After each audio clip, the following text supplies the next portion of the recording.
7 মাস বয়সের একজন ফুটপাতবাসী বাচ্চা, যে এখনো কিছুই বোঝে না, তার উপরে যে নৃশংসতম ঘটনা ঘটেছে, এটা আমাদের নজরে আসার সঙ্গে সঙ্গেই আমরা কলকাতা পুলিশ, ডিডি, বটতলা থানা, নর্থ ডিভিশন সবাই একসঙ্গে ঝাঁপিয়ে পড়ি এবং যেভাবে কেসটাকে আমরা ডিটেক্ট করি সেটা অলরেডি আমরা বলেছিলাম। সমস্ত সিসিটিভি ফুটেজ, ওই পিও এবং তার আশপাশ থেকে আমরা প্রায় কয়েক হাজার ঘন্টা সিসিটিভি ফুটেজ 2-3 দিন ধরে আমরা অ্যানালিসিস করার পরে আমরা অ্যাকিউজকে আইডেন্টিফাই করতে সক্ষম হই এবং এই কেসে ডিউরিং ইনভেস্টিগেশন আমরা ডেট প্যাটার্ন অ্যানালিসিস করি, যে বিভিন্ন অ্যাকিউজডের যে ওয়ার্কিং প্যাটার্ন সেটার সঙ্গে বিভিন্ন সিসিটিভি ফুটেজের যে ওয়ার্কিং প্যাটার্ন সেটা আমরা ম্যাচ করাতে পেরেছিলাম। আমরা ভিকটিমের ওয়্যারিং অ্যাপারেলসে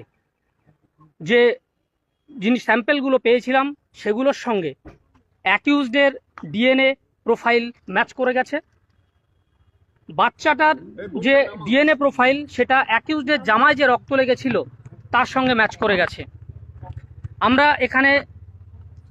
গুগল আর্থ ম্যাপিং করেছিলাম, যেটা কোর্টের বুঝতে সুবিধা হয় কিভাবে ক্রাইমটা হয়, সেটা প্রেজেন্টেশনের মাধ্যমে এবং রাইট ব্লকারের মাধ্যমে কোর্টকে দেখানো হয়েছে এবং